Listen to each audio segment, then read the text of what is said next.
Acompáñanos a ver esta increíble travesía, de cómo la desesperación y la falta de oportunidades hacen que este hombre arriesgue su vida por un mejor futuro para él y su familia. Este hombre llamado Melo nos narra cómo viajó de forma ilegal a Colombia, de Colombia a Venezuela, de Venezuela a México, para por fin cumplir sus sueños al llegar a los Estados Unidos. Te invito a que nos acompañes a ver esta travesía. Todo esto, narrado gracias a Bajo Presión TV Show.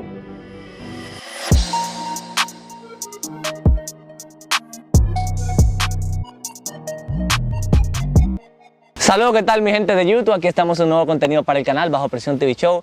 Nos encontramos aquí con un dominicano, una persona que la verdad vamos hoy a estar viendo la otra cara de la moneda. Siempre vemos personas dominicanos mayormente que vienen a Estados Unidos de una manera ilegal, también hacerlo ilegal aquí. Pero estamos con una persona que le costó mucho, tanto llegar aquí a Estados Unidos como lograr el éxito de una manera legal. Hoy en día vamos a estar conociendo a una persona que su nombre es Melo. Vamos a darle un aplauso a Melo, mi gente. Oye, primera vez que le doy un aplauso a gente en entrevistas y tú lo sabes que nunca le doy aplauso. No, pero lo que se hace bien hay que aplaudirlo, ¿verdad que sí? ¿Cómo te sientes, Melo, estar aquí con nosotros? Hermano, bien, gracias a Dios, un gusto de conocerte en persona. Bien, bien, no, igual el gusto de nosotros, saber que uno también tiene gente de este lado del mundo, ¿verdad que sí? Melo, antes que nada, ¿qué edad tú tienes actualmente? Tengo 35 años de edad. 35 años. ¿A qué edad tú viniste aquí a Estados Unidos? Yo vine a los 18 años de edad. A los 18 años. ¿De qué lado de República Dominicana tú eres? Yo soy de Lomina. De Lomina. Nacido y criado en Lomina, en Catanga precisamente. Okay, ahí están los mineros ahí seguro comentando. Hey, la gente mía de Lomina Tienen allá. que hacerlo, ellos saben. Claro. Vamos a ver, tú viniste aquí a Estados Unidos, me imagino que fue por una situación. ¿Cuál era tu situación en República Dominicana que fue la que te hizo venir para acá, para Estados Unidos? Bueno, yo decidí venir a los Estados Unidos por la situación económica que se vivía en el país, que todavía se vive en el país. Pero anteriormente, tú sabes, de uno ser de bajos recursos, a veces uno como joven quiere lograr cosas que allá se le hacía a uno imposible hacerlo. Por la situación que se vivía, siendo uno de un barrio, carecía de muchas cosas. Yo decidí venir aquí estando en la universidad, viendo lo difícil que era para los padres míos conseguirme el pasaje para yo ir a la universidad y para yo poder comprar los libros. Incluso yo estudiaba ingeniería en sistemas y yo no tenía computadora. Yo me gradué de técnico en informática en el Instituto Centu, allá en Lomina, y yo veo el esfuerzo que mi mamá hacía por mí, que mi mamá vendía helado y vendía ropa para poder pagarme ese instituto. Era peso a peso, un helado costaba $1. Y peso a peso mi mamá reunía los 200 pesos de pagar el instituto mensual. Entonces yo vi el esfuerzo en ella, que yo me di tan buen estudiante que me pusieron como monitor del instituto. Entonces ya yo daba clases y me daban los cursos gratis. Me hice el curso de programación en informática y también hice el curso de diseño gráfico y digitación por la mitad, porque se me hacía difícil hacerlo. Yo, como te digo, me gradué. Al ver la desesperación, yo le digo a mi papá y a mi mamá, yo me quiero ir de aquí. Se me metió un enero, me quiero ir de este país. Mi papá y mi mamá me dicen, pero ¿para dónde tú vas, mijo? Si a ti nadie te está pidiendo. Y yo tengo que irme. Me llegó a la mente que un papá de un primo mío hacía viajes ilegales al exterior, pues yo me quería ir por cualquier lado. Yo decía Nueva York, pero para mí Nueva York era todo. Entonces, desesperé tanto a mi papá que mi papá lo jaló a él para hablar con él. Mi papá le dijo a él, fulano, mira, el hijo mío quiere irse del país. Él le dice, oh, pero yo lo puedo ayudar, pero ahora mismo yo no tengo, la persona que me hace los papeles no está aquí porque tuvo que irse, pues lo estaban buscando. Porque en ese tiempo la policía perseguía mucho a la gente que hacían documentos ilegales. Y le dice a mi papá, pero ¿cómo así? Y le dice él, sí, ahora mismo yo ando buscando una persona porque yo estoy parado, ahora mismo yo no tengo viaje. Mi papá va y me lo cuenta. Yo digo, papi, pero yo sé hacer eso. No, porque el papel. Digo yo, papi, pero yo sé hacer eso porque yo trabajo diseño gráfico. Bueno, logro hablar con el papá de los primos míos. Entonces yo le explico a él que yo sé hacer diseño gráfico. Él me dice, ¿cómo así? Que yo sí, yo hice ese curso. Él me dice, pues vamos a mi casa. hasta ese día. Cuando yo vi a la casa de él, lo primero que hace es que me siento en una computadora, me pone un pasaporte y me dice, copia eso igual que eso. Yo lo que hago, que lo copio igualito, porque en ese tiempo, cuando el Photoshop, tú hacías freehand y yo creo que era Photoshop 7.8. Con eso ya se lograba todo. Ok. Entonces yo agarré y le dije, yo lo puedo hacer. Me puse a hacer pasaporte, se lo dejé igualito. Okay. Hasta ese día, fue en enero. ¿Ese día tú estabas trabajando el pasaporte tuyo o un pasaporte de una persona que él te había puesto? Un pasaporte de otra persona, un pasaporte venezolano, copiando unos documentos a otro pasaporte. Si tú copiabas de un pasaporte original a un pasaporte falso, pero tú tenías que dibujar todo en la computadora para cuando tú lo imprimieras, quedar igual que el otro. Ok. Entonces yo hice todo. En ese tiempo yo tuve que hacer pasaporte, en ese tiempo yo tuve que hacer cédula. A los haitianos se le vendían la cédula. Los haitianos compraban cédula. Con una cédula tú hacías 10. Pero esa no era la crianza que a mí me dieron. Eso no es lo que yo quería hacer. Yo me sentía mal porque yo tenía varios estudios. Y yo decía, si yo caigo preso, ¿qué será de mi mamá, de mi papá? Que van a depender de mí en un futuro. Yo nunca he hecho lo malo. Yo todo el tiempo me he criado y he dado por el camino derecho. Mi mamá y mi papá, nosotros somos personas humildes, pero somos personas honradas. Entonces yo dije, yo no puedo hacer esto. Yo le dije, Víctor, yo no quiero seguir en esto, yo me quiero ir. Porque ese fue el trato que hicimos. Okay. El trato fue que yo te iba a ayudar para tú mandarme allá. Y yo veo que ya estamos en abril. Él me dijo, pues tú te quieres ir. Pues vamos a prepararnos que en 3 semanas te va. Pero él lo hizo con una segunda intención. Porque él nunca en su vida había mandado a nadie para Estados Unidos. Yo dije, ok, está bien, vamos a preparar mis papeles. Y me dijo, ok, vamos a hacerlo. Lo que hicimos fue que yo preparé un pasaporte para mí, venezolano. Yo hice todo, la cédula, todo, un pasaporte venezolano. Llegó el día, me despido de mi padre, muchos llantos, muchas cosas. Yo estaba tranquilo, pero muy asustado porque yo sabía lo que iba a pasar. Entonces, nosotros agarramos, llegamos al aeropuerto, un grupo de 4. Okay. Porque todos ellos iban para Europa. El único que iba para Estados Unidos era yo. Porque él entendía de que a mí me iban a devolver.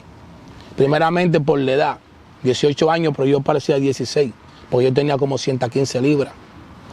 Entonces en ese momento partimos al aeropuerto.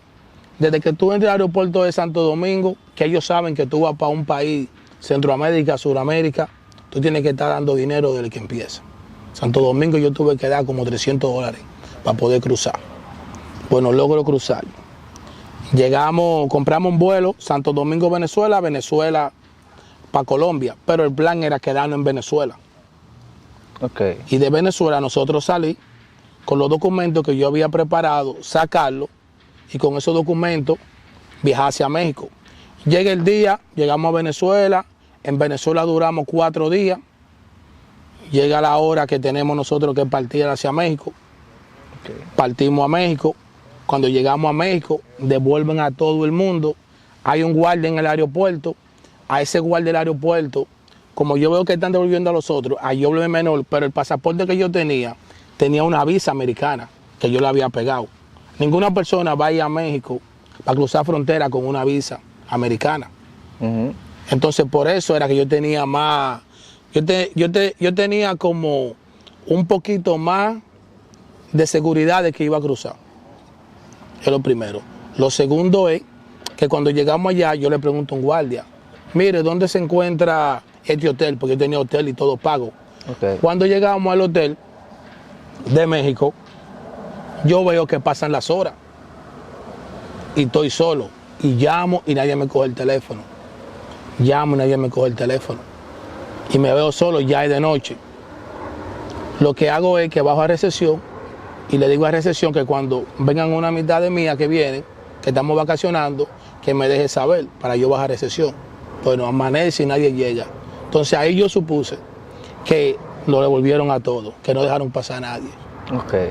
Pero lo tienen detenido en el aeropuerto de Venezuela, porque en Venezuela, si tú no das dinero, no te sacan.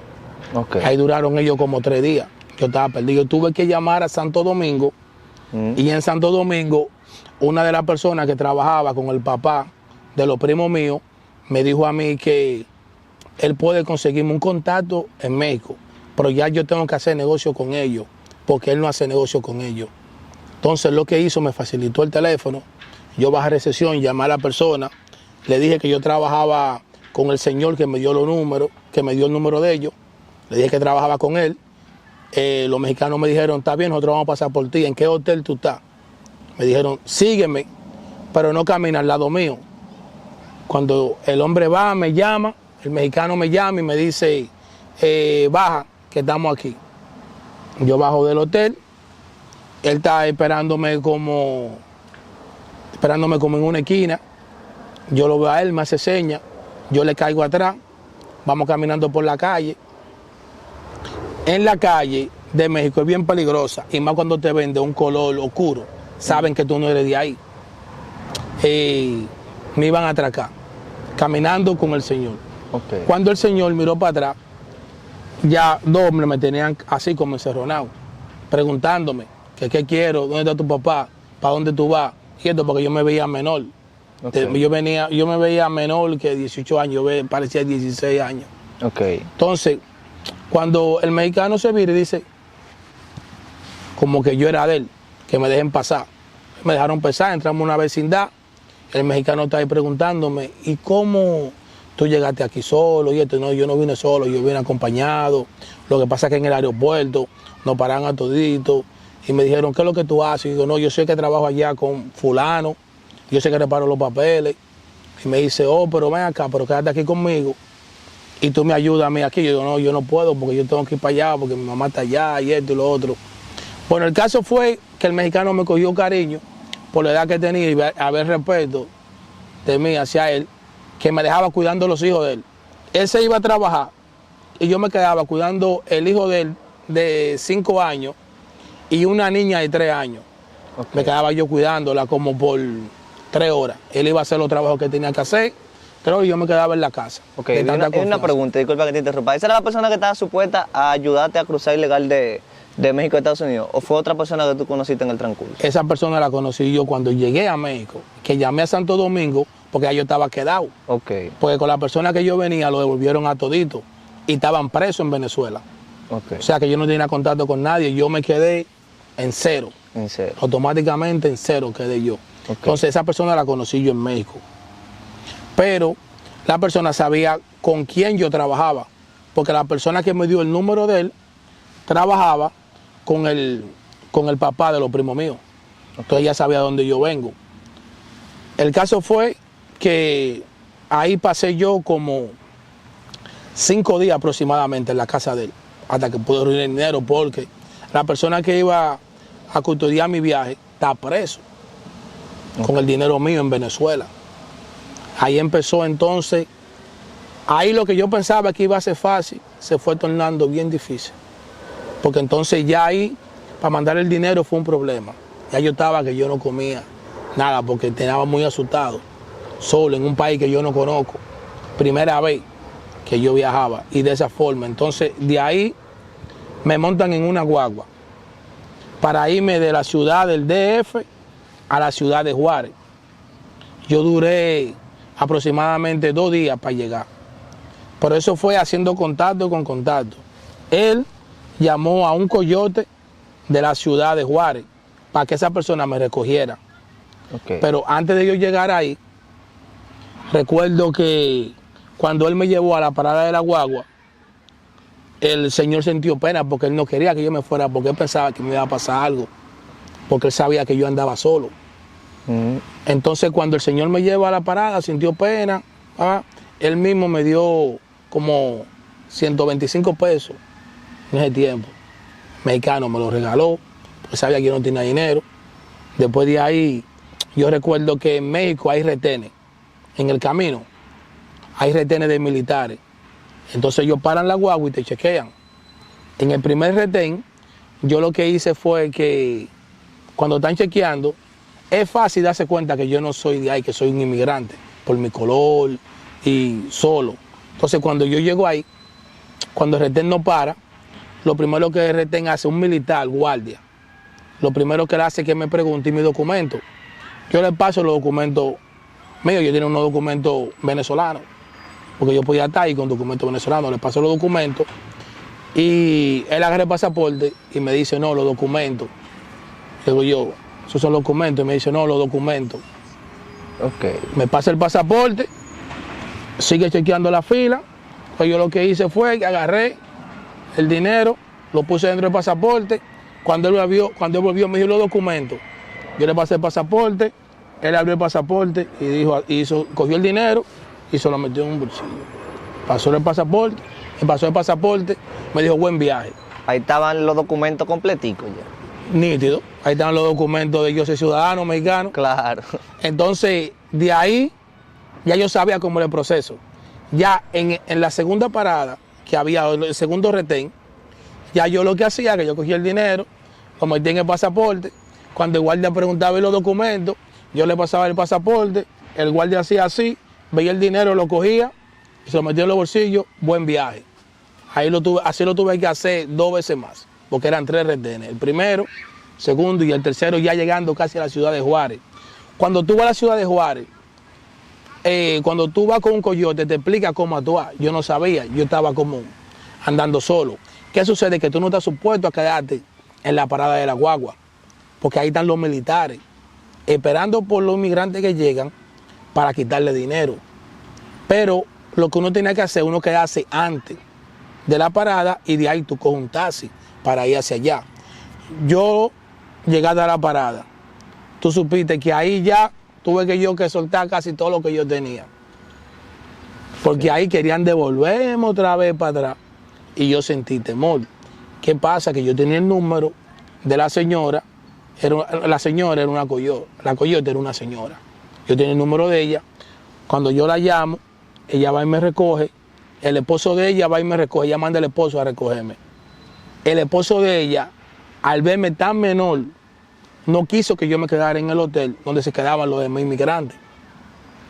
Entonces, él lo que hizo fue que llamó a la esposa. Él tenía como 34 años, ella tenía como 53 años. Okay. Una señora bien alta. Una cosa, Melo, para la gente que quizás no sabe, ¿qué es coyote? Para los que no están viendo que quizás no sepan. Ok, un coyote es la persona que se encarga de cruzarte en la frontera. Okay. O sea, de un lado hacia el otro lado. Bien. El coyote solamente hace eso. Okay. Y de ahí para adelante hay otro tipo de personas que te van guiando hasta allá. Ok, bien.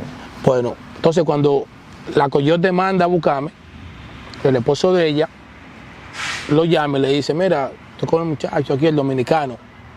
Él es muy menor, me lo llevo para casa y eso. Entonces ella le dice, tráelo para acá. Cuando yo voy, la señora, tremendo cariño conmigo.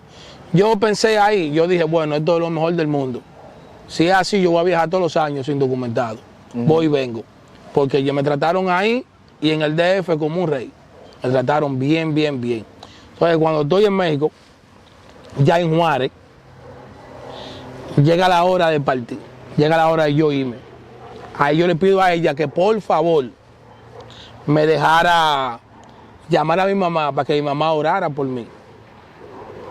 La señora dijo, yo no acostumbro a usar mi teléfono para llamar a otros lugares, pero por tú pedirme eso, yo te voy a prestar mi teléfono para que tú la llames 1 minuto. Llamo el teléfono, mami, dime, mijo, Dios te bendiga, mami, mira, para decirte, ora por mí que voy a cruzar hoy en la noche. Está bien, mijo, no te preocupes, yo me mantengo orando por ti. Mi mamá estaba enferma, porque mi mamá es loca conmigo, mi mamá es mi vida y yo soy la vida de ella. Que mi mamá nunca yo me había despegado de ellos, nunca. Nosotros siempre somos una familia bien unida. Okay. Y al ella ver eso en mí, yo me leí un niño. Ella se puso enferma, se le brotó toda la piel, no comió, no nada. Llega la hora de cruzar la frontera. Cuando estamos cruzando la frontera, somos un grupo como de 19, incluyendo personas mayores, niños, incluyendo personas enfermas, personas que están enfermas, que lo quieren cruzar porque lo van a llevar para el hospital. Y lo hacen así. Entonces, llega la hora de cruzar. Para cruzar la frontera es por código. Ellos en ese tiempo usaban que se subían habían 4 subidos en mata, en árboles diferentes, con foco. Entonces, uno alumbraba. Hacía la seña. Esa es la seña. 2 veces tú corrías y te bajabas. 2 veces tú corrías y te bajabas. Entonces, así fue que nosotros lo hicimos para cruzar. Cuando cruzamos la frontera, que nosotros vamos por agua, la frontera, el río, la gente cree que el río tú vas derecho, pero el río tiene corriente por debajo. Mientras tú vas, el río te va jalando, te va jalando, te va jalando. Tú quieres cruzar por ahí derecho, cuando viene a ver tú terminas aquí. Sí, claro. Y te desvías del grupo. Okay. Cuando cruzamos el río hay que caminar fácilmente, como recuerdo yo, como 2 millas. Pero había una señora con una niña de 4 o 5 años que la iban a devolver. Los coyotes no se involucran por nadie. Si los coyotes ven que tú eres una persona indefensa y que tú le vas a traer problemas a ellos te dejan ahí mismo. Claro. O te devuelven, porque hay muchos de ellos han cogido cárcel ya. Y han durado años en la cárcel. A la señora la van a devolver por la niña. Yo le dije al coyote que yo me iba a hacer cargo de la niña. Entonces yo lo que hice fue que me subí la niña aquí en el hombro y yo me fui 2 millas prácticamente con la niña en el hombro. Que el viaje completo prácticamente. Prácticamente el viaje completo. Okay. ¿Cuáles son las dificultades que hay dentro de este viaje ilegal para México? Las principales dificultades, ¿ustedes van preparados con comida? Porque ¿qué tiempo duraste tú en cruzar de México a Estados Unidos por la frontera? De México a Estados Unidos yo duré por la frontera, cruzar la frontera es lo más fácil. Hasta llegar allá. Ok, pues yo digo el trayecto entero, de tú salir a México a llegar allá a donde hay civilización, allá en Estados Unidos. Bueno, tú dices de salir de la Ciudad de México o salir la frontera, tú dices. No, de sí. la frontera a frontera. Hasta media hora. Hasta media hora, 15 minutos, 20 minutos, depende. Ok. Porque depende del área por donde tú cruces, porque tú estás por el desierto de Arizona, tú puedes durar hasta 2 días. Pero yo me fui por El Paso, Texas. Yo me fui del Paso a Juárez. Ok. La frontera cruzada fueron como 45 minutos. 45 minutos. Porque había personas, o sea, había niños y había mujeres, pero tú puedes cruzar la frontera en 15 minutos. Depende del lugar por donde tú cruces. La dificultad no está en la frontera. La dificultad está en México y después que tú cruzas la frontera, que está lo difícil. Claro. Porque cruzarla no es tan difícil como después que tú la cruzas. Ahí fue que la cosa se tornó difícil para mí. Ok, por ejemplo, ¿por qué se tornó difícil? ¿Por qué se tornó difícil? Porque ya después que nosotros cruzamos la frontera, ya ahí había un lugar donde nos quedamos toditos. Era como una casa abandonada, todos estamos ahí, nos íbamos a buscar uno por uno. Yo fui uno de los últimos casi en salir, porque ellos estaban esperando que se hiciera más oscuro para nosotros los hombres salir en una camioneta. De ahí nos llevaron a una casa. Habíamos en esa casa como en una habitación más de 40 personas. Ahí dormíamos toditos en el suelo. Algunos tenían que dormir sentados porque no cabíamos todos. Era una sola habitación. Ya de ahí hay un retén que hay que cruzar, que es lo más difícil. Pero yo, al tener tanto tiempo sin comer, yo siento que el estómago me da vuelta.